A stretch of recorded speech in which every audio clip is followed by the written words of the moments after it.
औज़ुबिल्लाहिमिनश्शैतानिर्रजीम बिस्मिल्लाहिर्रहमानिर्रहीम।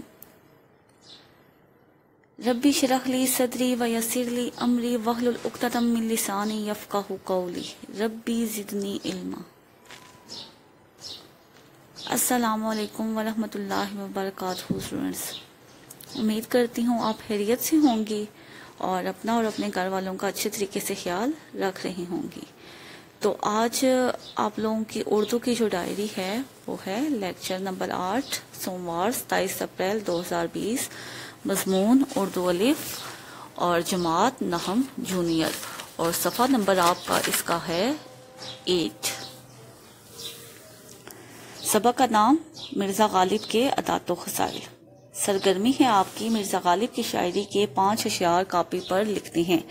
कोई से भी मिर्ज़ा गालिब की शायरी जो है वो आप नेट से भी सर्च कर सकते हैं। उसके 5 अशआर आपने अपनी कॉपी पर या रजिस्टर पर नीट एंड क्लीन लिखने हैं। यह आप लोगों की सरगर्मी थी। अब आ जाते हैं स्टूडेंट्स तदरीसी मकासद पर। तो इस सबक जो कोई भी सबक जो होता है उसको पढ़ने के मकासद होते हैं। ठीक है, तो अभी हम सबक मिर्ज़ा गालिब के अदात व खसाइल के मकासद पढ़ेंगे।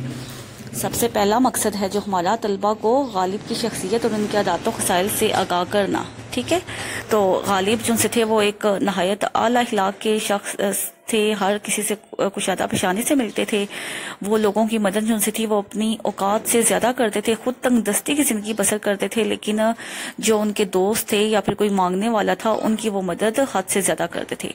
और जो कोई भी दोस्त उनको खत लिखता था उसका जवाब देना वो फर्ज समझते थे। तो आप भी ऐसा ही करें, आप भी लोगों से कुशादा पेशानी से मिला करें और अच्छे आदात अपनाएं। और अगर कोई आपको खत लिखता है, आजकल तो वैसे खत लिखने का वो जो है वो ट्रेंड नहीं है, लेकिन फिर भी जो खत लिखने की जो अहमियत है वो बहुत ज्यादा है, बहुत ज्यादा थी उनमें कि वो हर किसी का खत का जवाब देना फर्ज समझते थे।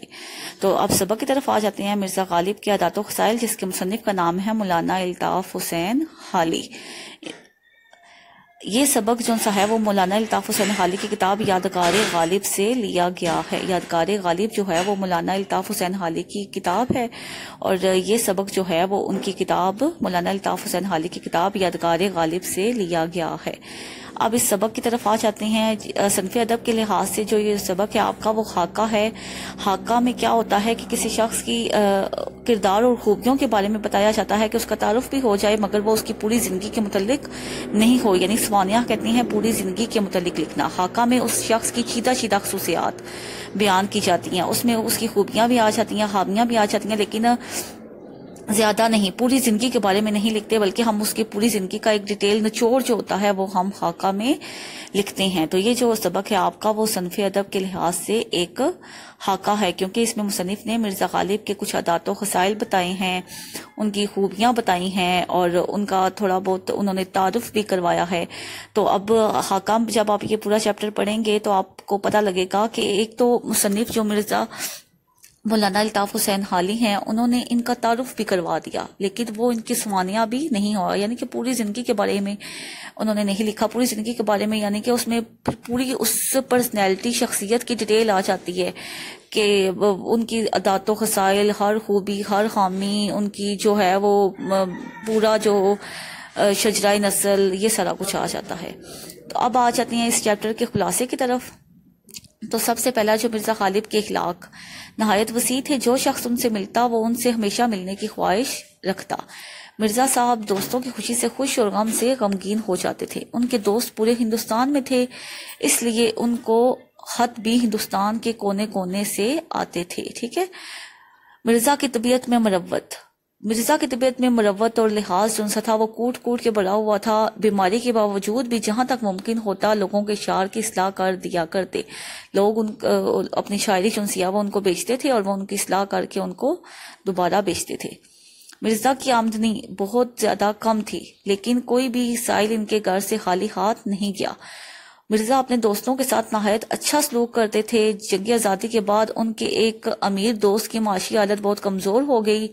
जब इनको कमतर लिबास पहने देखा तो मिर्जा का दिल भर आया। नहायत गैर महसूस अंदाज में अपना एक कीमती लिबास उनकी नजर कर दिया, यानी कि जो उनका अपना लिबास था वो उनका एक दोस्त की हालत खराब हो गई थी जंगी आज़ादी के बाद जो 1857 में हुई थी। तो उन्होंने अपना जो लिबास था वो एक कीमती लिबास उनको नजर कर दिया, यानी कि उनको तोहफे में दे दिया। तो ये देखें उनके कितना ज्यादा हौसला जो सा था वो फराग था कि उनकी अपनी आमदनी जो सी थी, यानी कि अपनी जो उनकी कमाई वगैरह थी वो बहुत ज्यादा कम थी। हुकूमत की तरफ से भी उनको बहुत कम पेंशन मिलती थी, लेकिन वो कोशिश करते थे कि हद्दुल इम्कान जहां तक भी मुमकिन हो सके मैं जो गरीबों की मदद है, साइल उनके घर के आगे हर टाइम पड़े रहते थे, उनकी मदद करूं। अच्छा, जो मिर्जा की तबीयत में हंसी मजाक बहुत ज्यादा था, यानी कि वो छोटी छोटी बातों में भी मजाक पैदा करते थे। अपनी जो रोजमर्रा की जुबान होती थी उनकी, उनमें भी वो मजाक करते थे। तो उनको इसलिए उनको हिवाने ज़रीफ भी कहा जाता है। ठीक है, हिवाने ज़रीफ यानी कि नहायत हंसी मजाक करने वाला शख्स। तो मिर्जा गालिब जो से थे वो बहुत ज्यादा हंसी मजाक करते थे। तो एक बादशाह ने एक दिन पूछा, मिर्जा कितने रोजे रखे? तो मिर्जा ने जवाब दिया कि साहिब आलिम एक नहीं रखा। इस तरह एक दिन बातों ही बातों में ज़ोक को सदाई पागल कह दिया, यानी कि मजाक में उन्होंने ऐसा कर दिया। ठीक है, तो उनकी जो तबीयत है वो उसमें हंसी मजाक बहुत ज्यादा पाया जाता था, इसलिए उनको हिवाने ज़रीफ भी कहा जाता है। हिवाने ज़रीफ का मतलब होता है बहुत ज्यादा हंसी मजाक करने वाला शख्स। तो ये एक उनकी जो है वो एक खूबी भी थी कि वो जो उनसे थे वो उनके माथे पर किसी के लिए बल नहीं पड़ते थे, बल्कि वो हर किसी से कुशादा पेशानी से मिलते थे और हर किसी से हंसी से मजाक से बात करते थे। कभी उन्होंने इस तरह का जो गुस्सा है वो कभी अपने शागिर्दों पर नहीं किया और ना ही कभी उन्होंने किसी को बुरा भला कहा, बल्कि वो अपनी ही एक दुनिया में मगन रहे, अपनी ही शायरी में जो उनसे थे वो मसरूफ रहे और अपने दोस्तों के खतों के जवाब में ही उनकी जो जिंदगी है वो इस तरह ही बसर हो गई। गो कि उनकी आमदनी बहुत ज़्यादा कम थी, लेकिन फिर भी वो जो सा है वो कभी भी मायूस नहीं हुए। तो कलील आमदनी के बावजूद जिससे कर्ज लेते इसका एक आना वापस लौटा देते। एक आना यानी कि किसी का भी वो जब उनको अगर जरूरत पड़ती तो किसी से कर्ज लेते तो उस कर्ज लेने में एक तो ताहीर भी नहीं करते थे। ताहीर का मतलब है कि देर ना करना। तो जिससे भी कर्ज लेते उस कर्ज के वापस लौटाने में एक तो देर भी नहीं करते थे और दूसरा उसका एक आना वापस लौटा देते, यानी कि कुछ भी उसका अपने पास नहीं रहने देते। मिर्जा के एक शागिर्द बगैर मिले इनके घर के सामने से गुजर गए। मिर्जा ने इस अंदाज में खत लिखा कि इस शागिर्द को नदामत हुई और वह वापस मिलने आ गए।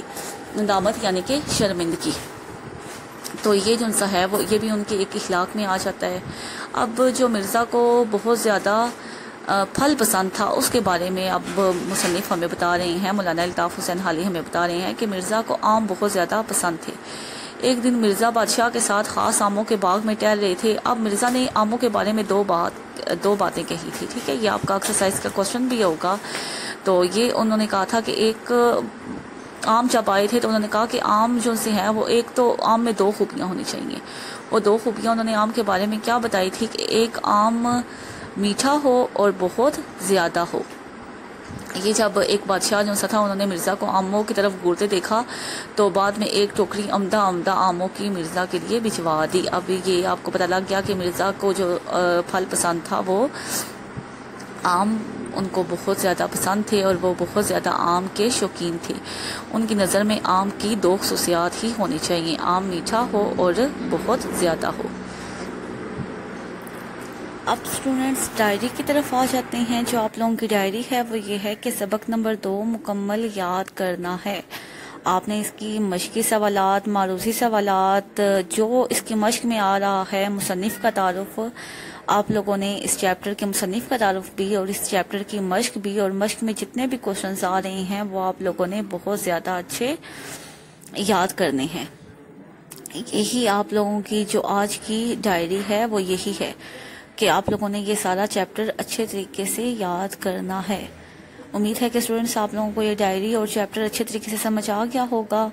दुआ के साथ हम लेक्चर का इख्तिताम करते हैं। सुब्हानकल्लाहुम्मा व बिहम्दिका अशहदु अन ला इलाहा इल्ला अंता अस्तगफिरुका व अतूबु इलैका। अल्लाह हाफिज़।